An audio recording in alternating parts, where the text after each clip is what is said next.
Welcome to Module 3, Lesson 6.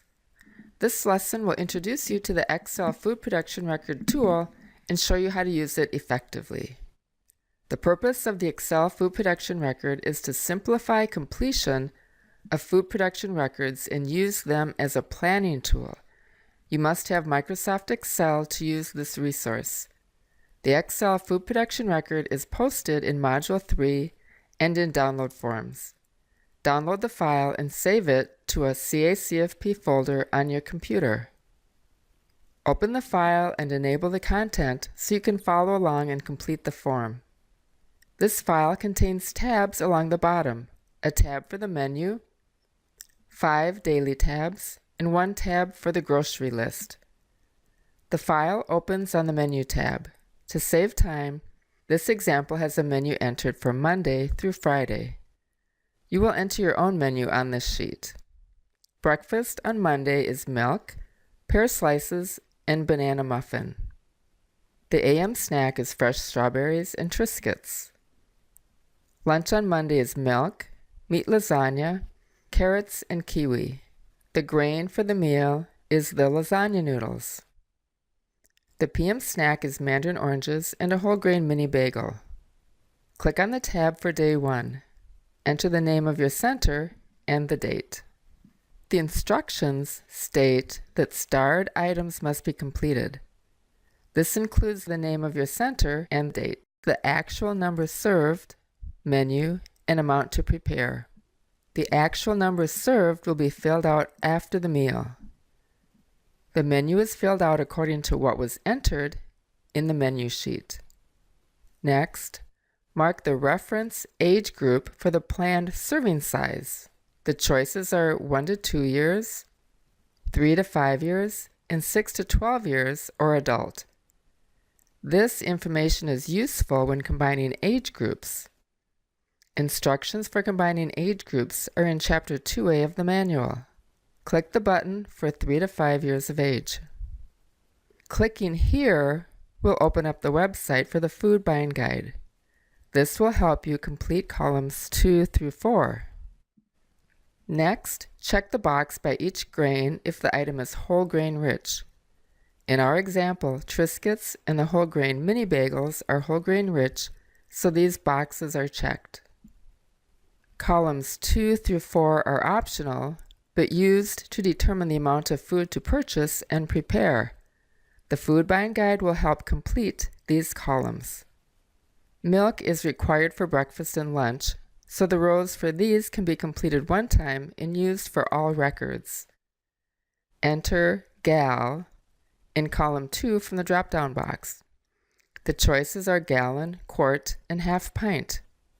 When you select gallon, columns 3 and 4 are filled in based on the planned serving size above and the purchase unit here.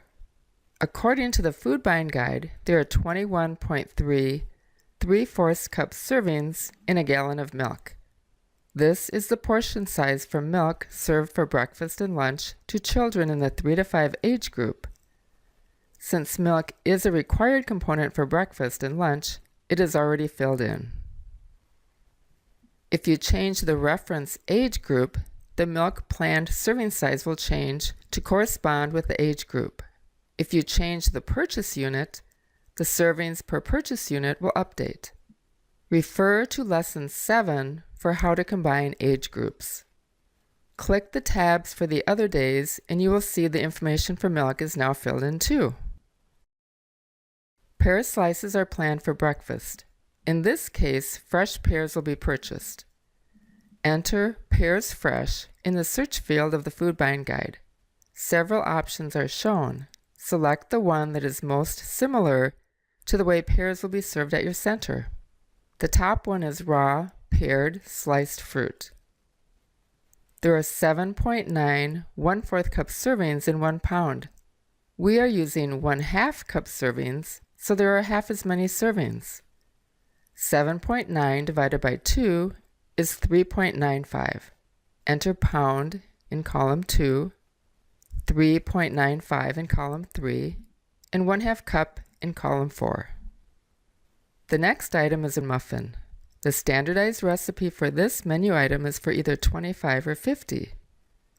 Enter the word recipe in column 2 and 50 in column 3. If your center is smaller, you would enter 25 in column 3 for a smaller batch. For the planned serving size, enter 1 each in column 4. Using information from the standardized recipe, the component contribution of a muffin is 1 grain equivalent. You could serve 1/2 muffin if the meal pattern requires 1/2 grain equivalent for breakfast if you wanted to serve a smaller portion while still meeting the meal pattern requirements. Next, enter the estimated number to be served, which is 50 for our example. The amount to prepare is calculated for you. This is the planned amount to prepare. Fill in column 7 with the actual amount prepared if it is different on the day of service. Fill in the remaining menu items using the food buying guide for assistance. Click on the Grocery List tab. All the items for the week are listed by component. Monday is the only day filled at this point. The top section lists milk needed for each day of the week. Monday, 8 gallons of milk are needed. The next section will estimate the amount of whole milk needed for children under age 2. Subtract this amount from the total in the first section when applicable. No whole milk is listed in this example. Next, fruits and vegetables are listed by day and meal. The first item listed is the fresh pears for breakfast on Monday.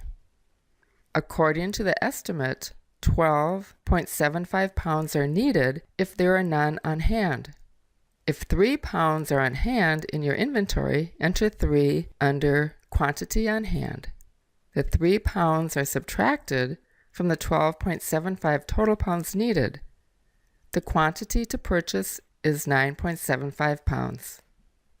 Scroll down to the meat alternate section where meat lasagna is listed for lunch. The standardized recipe for 75 will list the additional ingredients needed.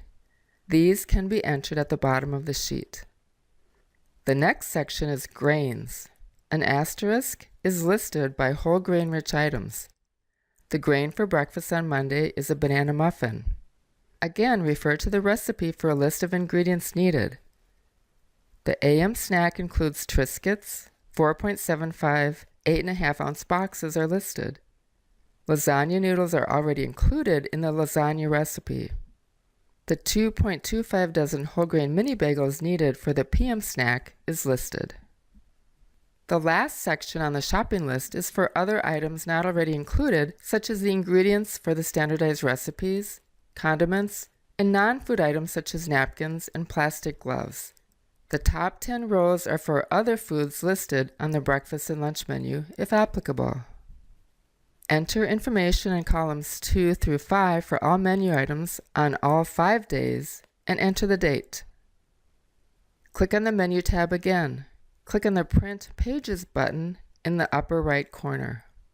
The menu, 5 days of food production records, and the shopping list will print.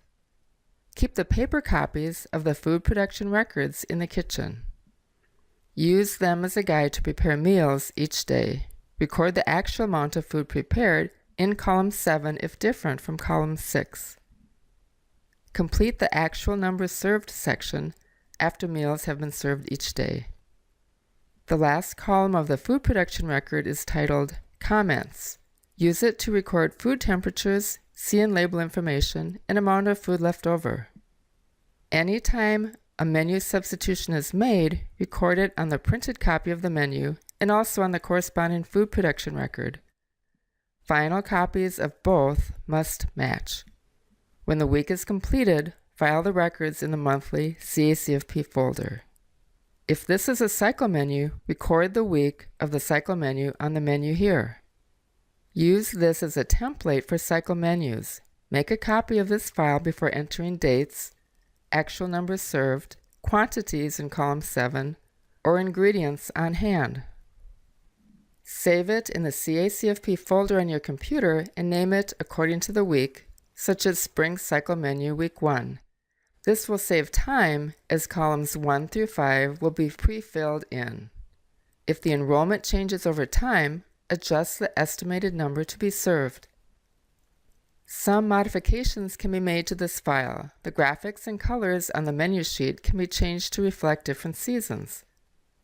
The food production sheets are protected so columns 1, the menu, and 6, planned quantities, are locked. The grocery list is locked so you can only enter quantities on hand and unit cost. Unit cost may be used to calculate menu costs. This concludes the lesson on using the Excel food production record.